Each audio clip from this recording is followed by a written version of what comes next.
आज हम पढ़ेंगे कक्षा 9 जीव विज्ञान कोशिका के अंगक के बारे में। उसमें हमको पढ़ना है केंद्रक पढ़ना है। तो केंद्रक की खोज जो है ये रॉबर्ट ब्राउन ने 1831 ईस्वी में किया था। 1831 ईस्वी में जो है केंद्रक की खोज रॉबर्ट ब्राउन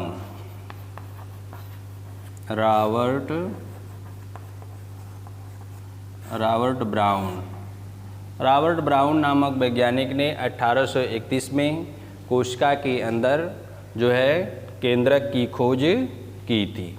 उन्होंने बताया कि कोशिका के अंदर एक तो ऐसा अंग होता है जो गोल संरचना होता है, वह जो है केंद्रक होता है। और यह केंद्रक जो है कोशिका की सभी जैविक क्रियाओं का नियंत्रण करता है।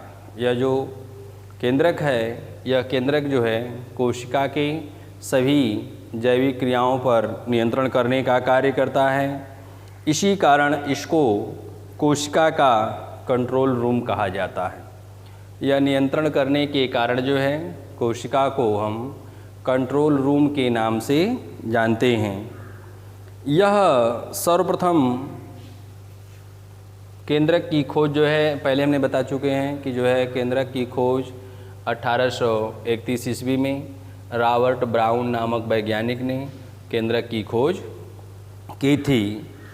केंद्रक का वर्णन किया था। सामान्यतः कोशिका में एक केंद्रक होता है। सामान्यतः एक कोशिका में एक केंद्रक उपस्थित होता है।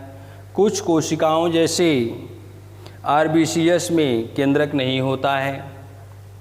इन्हें एन्यूलिएटेड कहते हैं।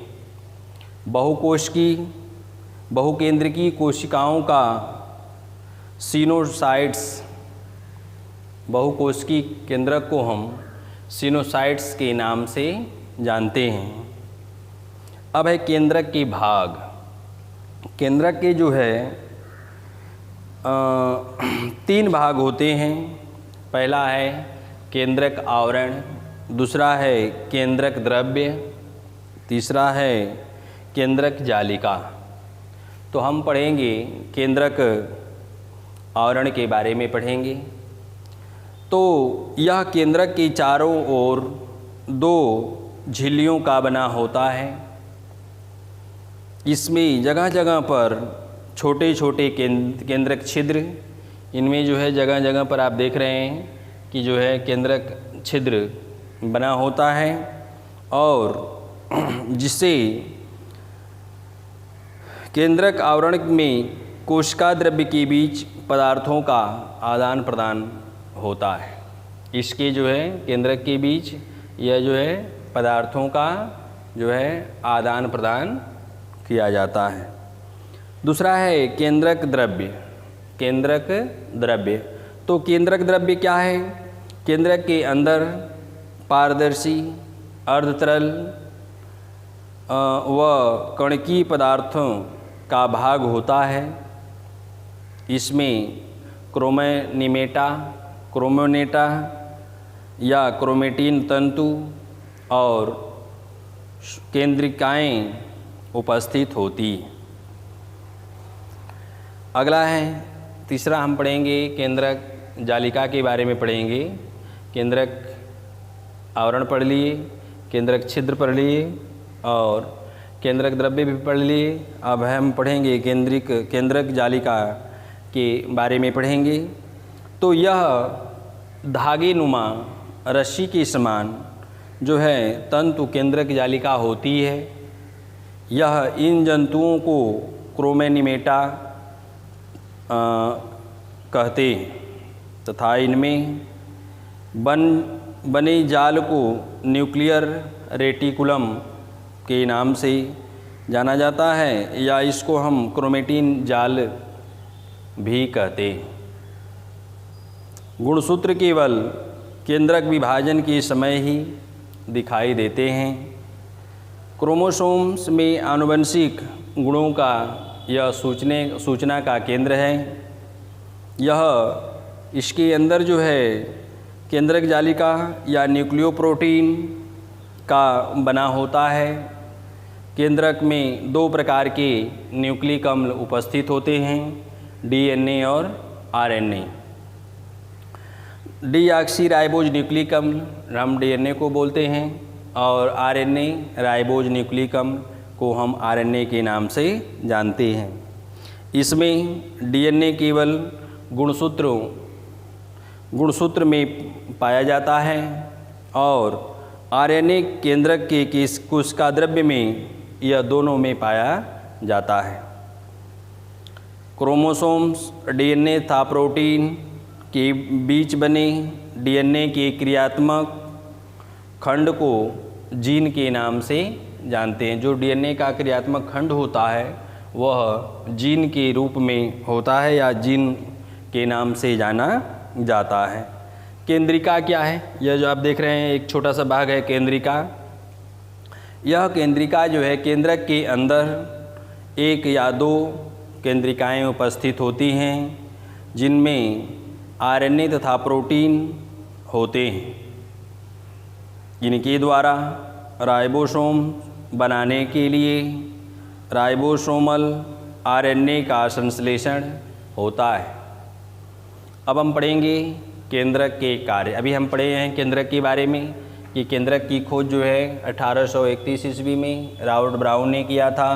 केंद्रक एक गोलाकार होता है, कोशिका में यह 1 या 2 उपस्थित होते हैं और केंद्रक के बीच बीच में केंद्रक छिद्र होता है और उसके ऊपर केंद्रक आवरण होता है।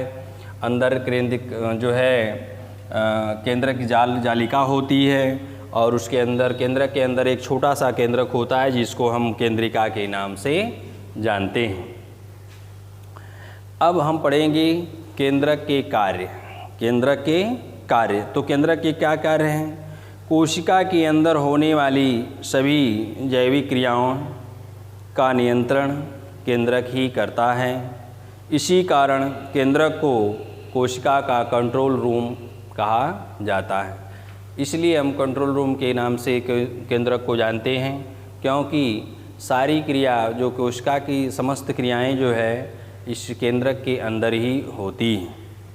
दूसरा है केंद्रक में आनुवंशिक पदार्थ पाया जाता है। केंद्रक में आनुवंशिक पदार्थ व डीएनए उपस्थित होता है और यह जीव के लक्षणों की वंशागति के लिए भी उत्तरदायी होता है। यह जीव के लक्षणों के लिए भी यह उत्तरदायी होता है। अगला है यह कोशिका विभाजन में भी उत्तरदायी है, जिसमें कोशिकाओं की संख्या में तथा जीव के शरीर की वृद्धि होती रहती है। अब हम पढ़ लिए कि जो है केंद्रक क्या है। अब हम पढ़ेंगे कोशिका विभाजन। तो कोशिका विभाजन क्या है? कोशिका विभाजन जो है आप देख रहे हैं कि कोशिका विभाजन जो है 2 प्रकार का होता है। एक सूत्री विभाजन होता है और एक अर्धसूत्री विभाजन होता है। अब हम पढ़ेंगे कोशिका विभाजन। कोशिका विभाजन। कोशिका विभाजन क्या है? कोशिका जो है एक कोशिका 2 भागों में बढ़ जाती है, वही कोशिका विभाजन कहलाता है। यह 2 प्रकार की होती है। एक होता है समसूत्री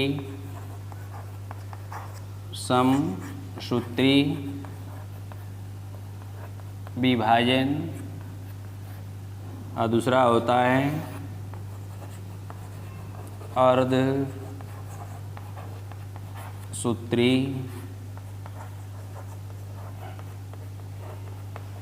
विभाजन। तो हम पढ़ेंगे पहला सूत्री विभाजन, समसूत्री विभाजन या सूत्री विभाजन। सूत्री विभाजन क्या है? सूत्री विभाजन वह विभाजन होता है जिसमें मातृकोशिका का पुत्री कोशिका में क्रोमोसोम की संख्या समान होती है, उसको हम समसूत्री विभाजन कहते हैं। दूसरा है, अब हम पढ़ेंगे अर्धसूत्री विभाजन। तो अर्धसूत्री विभाजन क्या है? अर्धसूत्री विभाजन वह विभाजन होता है जिसमें मातृकोशिका का पुत्री कोशिका में क्रोमोसोम की संख्या आधी होती है, उसे हम अर्धसूत्री विभाजन कहते हैं। तो सूत्री विभाजन और अर्धसूत्री विभाजन हमने पढ़ लिया कि समसूत्री और अर्धसूत्री विभाजन क्या है। इसके बाद जो है हम पढ़ेंगे पादप कोशिका तथा जंतु कोशिका के बारे में कि पादप कोशिका क्या है और जंतु कोशिका क्या है। आज हमने पढ़ा केंद्रक के बारे में, केंद्रक की खोज किसने किया था, केंद्रक का जो है हम चित्र देखें और समस्त अंगों के बारे में पढ़ें। उसके बाद हम पढ़ें कोशिका विभाजन। तो कोशिका विभाजन में हमने देखा कि कोशिका विभाजन कई प्रकार का होता है, 2 प्रकार का होता है, समसूत्री विभाजन और अर्धसूत्री विभाजन। तो समसूत्री विभाजन जो है हमने देखा कि समसूत्री विभाजन में मातृकोशिका से जो है वह समान ही जो है क्रोमोसोम की संख्या होती है, वह जो है क्या कहलाता है? समसूत्री विभाजन कहलाता है। और अर्धसूत्री विभाजन में, अर्धसूत्री विभाजन वह विभाजन होता है जिसमें मातृकोशिका का पुत्री कोशिका में क्रोमोसोम की संख्या जो है क्या होती है? आधी होती है, वह जो है क्या होता है? अर्धसूत्री विभाजन होता है। तो हमने पढ़ लिया आज कोशिका विभाजन। अब हम पढ़ेंगे जो है जंतु कोशिका और पादप कोशिका में अंतर। जंतु कोशिका और पादप कोशिका। पादप कोशिका, दूसरा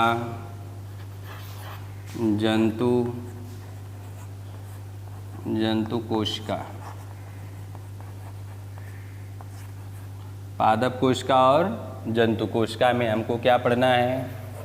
अंतर पढ़ना है। पादप कोशिका और जंतु कोशिका में अंतर। तो आइए देखते हैं बारी बारी से। पहले हम जानेंगे पादप कोशिका क्या है। पादप कोशिका का जो कोशिका भित्ति है वह सेलुलोज की बनी होती है और जंतु कोशिका का कोशिका भित्ति जो है काइटिन की बनी होती है। अगला है इनका जो है परिपक्व पादप कोशिका जो है, इसमें परिपक्व कोशिकाओं में एक धानियाँ नहीं होती हैं, कई बड़ी धानियाँ होती हैं जिनके कारण कोशिका द्रव्य भित्ति के साथ साथ एक वह अस्तर के रूप में होता है और जंतु कोशिका में जो प्लाज्मा झिल्ली है वह जीवद्रव्य की बाह्य आकृति बनाती है और यांत्रिक अवलंबन प्रदान करने का कार्य करती है। दूसरा है कोशिका द्रव्य में लवक उपस्थित होते हैं। ये पादप कोशिका में जो है लवक उपस्थित होते हैं और इसमें जो है कोशिका में कोशिका द्रव्य का उल्लंघन यह जो है इसमें एंडोप्लाज्मिक रेटिकुलम करती है। एंडोप्लाज्मिक रेटिकुलम क्या है? एंडोप्लाज्मिक रेटिकुलम यह जो है 2 प्रकार की होती है। इसमें जो है एक ठो स्मूथ होता है और एक ठो रफ खुरदरा होता है और जो खुरदरा भाग है उसी पर जो है डीएनए उपस्थित होता है और उसी के ऊपर जीन उपस्थित होते हैं। माइटोकॉन्ड्रिया खाद्य पदार्थों की ऑक्सीकरण द्वारा जैव क्रियाओं के लिए ऊर्जा प्रदान करने का कार्य करती है। अगला है राइबोसोम। यह जो है राइबोसोम प्रोटीन संश्लेषण करने का कार्य करती है। अगला है गाल्जी का, यह प्रोटीन व एंजाइम को जो है संश्लेषण करने का कार्य करती है। अगला है लाइसोसोम। लाइसोसोम को हम जो है कोशिका का आत्मघाती थैली कहते हैं। क्यों कहते हैं? इसलिए कहते हैं कि वह कोशिका के अंदर उपस्थित होती है और वह कोशिका द्रव्य में उपस्थित होती है। जब वह फट जाती है तो वह कोशिका जो है क्या हो जाती है? विषाक्त हो जाती है, जिसके फलस्वरूप जो और सारे अंग हैं वह जो है भ्रष्ट होने लगते हैं। इसलिए हम कोशिका को लाइसोसोम को कोशिका का आत्मघाती थैली के नाम से जानते हैं। लवक क्लोरोप्लास्ट द्वारा प्रकाश की उपस्थिति में समस्त जो है कार्बन द्वारा यह जो है भोजन बनाने का कार्य करती हैं। लवक क्लोरोप्लास्ट द्वारा प्रकाश की उपस्थिति में प्रकाश संश्लेषण द्वारा यह भोजन बनाने का कार्य करते हैं। और केंद्रक कोशिका की समस्त जैविक क्रियाएं इसी केंद्रक के अंतर्गत उपस्थित होती हैं। पादप कोशिका विभाजन जंतु कोशिका विभाजन की कोशिकाओं की मध्य समय समय पर यह 2 खांचों में उपस्थित होती हैं। गाल्जी कॉम्प्लेक्स कम विकसित और गाल्जी कॉम्प्लेक्स पूर्ण विकसित उपस्थित होती है और यह छितरा हुआ होता है, फैला हुआ होता है। इसमें जो है कोशिका द्रव्य में लवक होते हैं तथा लवक नहीं होते हैं। क्लोरोफिल युक्त हरे लवक वर्णी लवक या हरित लवक के नाम से जाना जाता है। तो आज हम पढ़ लिए क्या जंतु कोशिका और पादप कोशिका के बारे में कि जंतु कोशिका और पादप कोशिका में क्या अंतर है। तो आज हमने क्या पढ़ा, जो है केंद्रक के बारे में पढ़ा। केंद्रक की खोज किसने किया, केंद्रक के अंदर कौन कौन से भाग हैं, उसके बाद केंद्रक का कार्य हमने पढ़ा। उसके बाद जो है कोशिका विभाजन हमने पढ़ा। कोशिका विभाजन 2 प्रकार का होता है, सूत्री और अर्धसूत्री विभाजन होता है। उसके बाद हमने पढ़ा पादप कोशिका और जंतु कोशिका में अंतर। अगले वीडियो में धन्यवाद।